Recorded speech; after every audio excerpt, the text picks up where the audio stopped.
Welcome to the video version of the 2011 Western Regional Collegiate Cyber Defense Competition. We'll give you an inside look at cyber defense competitions, including perspectives from the red team of security professionals and a blue team of student defenders.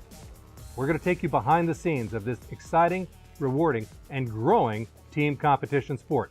I'm Ron Fremont. That's Jeff Henbest. Jeff was a student on the 2009 Cal Poly Pomona team that was hired as a team by the Boeing Company to work in cybersecurity. Jeff was the team advisor this year for the Cal Poly Pomona team. Jeff, how and why did you get involved in cybersecurity? Well, the first year that Cal Poly held the WRCCDC, I was invited to participate on the student team. And after participating in one competition, I was hooked on the sport. Competition is really the key phrase here. You guys are in the gym all the time practicing. Yeah, we're setting up networks. We're trying to predict what the scenario is going to be and try to work out any kinks that we can foresee. We're in there every weekend, almost every day of every week, just getting ready for the competition. Let's scan it one more time. I've done a lot of scans just to see if we can put something on. Not a bad idea. Yeah, seriously. If there's a time to run scans, It's today. Welcome back to the Western Regional Collegiate Cyber Defense Competition. I'm now joined by Mark Crawford. Mark is a new member to the Cal Poly Pomona team this year. Mark, tell us a little bit about what it was like to be a part of this cyber defense team. It was a great experience being on this team this year. I got to meet so many new people. I got to learn a lot of new skills and gain some new knowledge.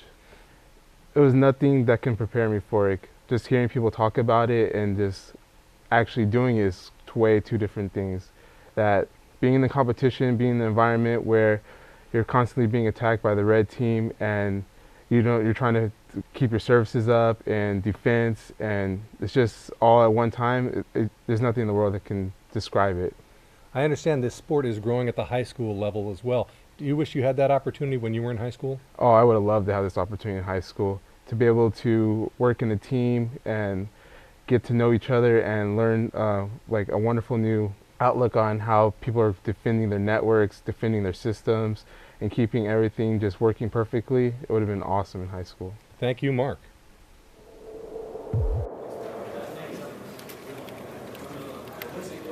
Oh, those jerks. What did they do? Net filter's not compatible with the kernel.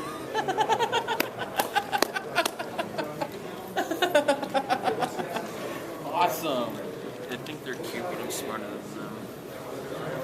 How did we build this kernel? Welcome back to the 2011 Western Regional Collegiate Cyber Defense Competition. I'm now joined by Marcus Hildum, another new member of the Cal Poly Pomona team. Marcus, tell us a little bit about your competition experience this year.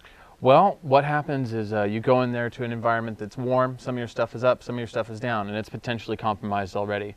So you have to go in, secure things, set things up, bring things back up, and make sure everything's working. Now, you use the word warm. What does that mean? Well, it means that the scenario this year meant that we'd already been attacked, and so things were partially down and partially up. It wasn't that everything was turned off and not working, or that everything was working. It was halfway in between. This is really a part of the educational model here at Cal Poly Pomona. Explain a little bit about that. Well, Cal Poly Pomona is polytechnic. That's the poly in Cal Poly Pomona. That means learn by doing, and that's what this is. It's a simulated environment of a network infrastructure, and that's what we're doing. We're working on that environment live. It's not theory, it's practice. And our graduates are literally hitting the ground running. They can enter industry and make an immediate impact. Absolutely. I know several people that have been in CCDC that work in industry now. Great. Thank you for sharing your story with us. No problem. Whoa, what's coming in there? What is that? Look at see what that is. Figure out what we can block. 225, 1084. There's something else you can figure. What's the command to do? Here. Hold it. There was here. List on that? Is it what is it? Where are they going to? What's that command we're looking for? You know what I'm talking about? The one that does ACL, that shows which ACL is applied?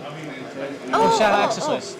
Show access list. No, it doesn't show. Fine, do show access. That's Drupal. Who's going to Drupal?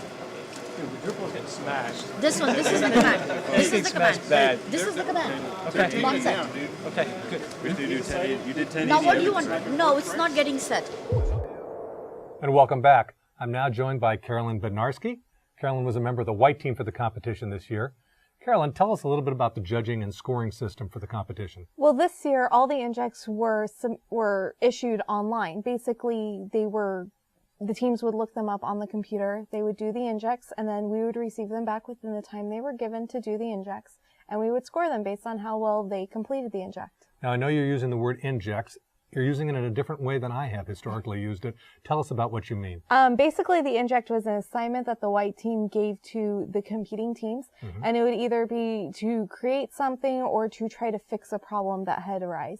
So for a competition like this one, how many judges and scorers do you need? Basically, there were 3 main judges. They would score all the injects, and then on top of that, there were room judges, and basically what they did was they focused on making sure none of the rules were broken. And what were your direct responsibilities? I was a catch-all person. I would step in for a room judge if they needed a break. I would keep the white team area nice and organized, and then I would also help a little bit with the judging. Carolyn, you mentioned earlier that competitions like this one in your education prepared you for an extraordinary opportunity this summer. Tell us about it. Yes, I'm going to be doing an internship with the Office of the Comptroller of the Currency, which is under the Department of Treasury this summer in D.C. So you'll spend the entire summer in Washington, D.C.? Yes, I will. Well, congratulations. Thank you. And thank you.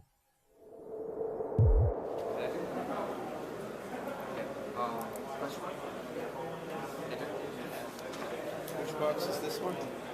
This is Debian. Debian?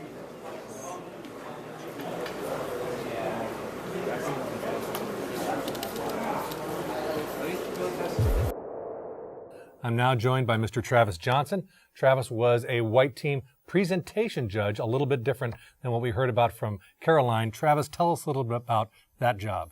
Well, some of the teams that come in, they have injects that they get. With those injects, they have to go and present to a board from the business that they represent on the questions that they get on the injects. As a presentation judge, what are the kind of questions you're likely to hear?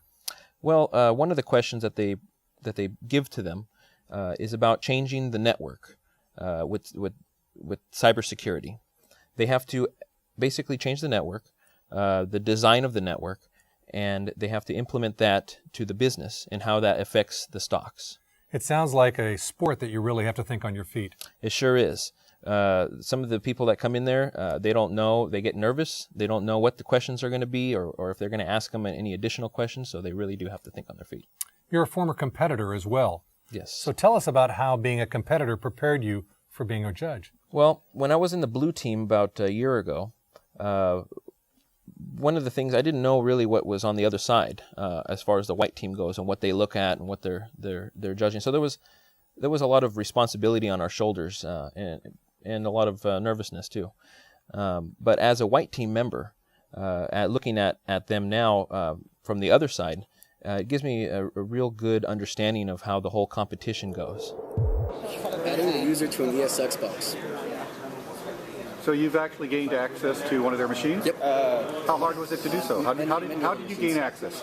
Well, unfortunately, they weren't paying attention to the virtualized infrastructure, so they weren't able to get in there to change the default passwords fast enough, and we were able to brute force a password into it. How did you find a computer with a default password?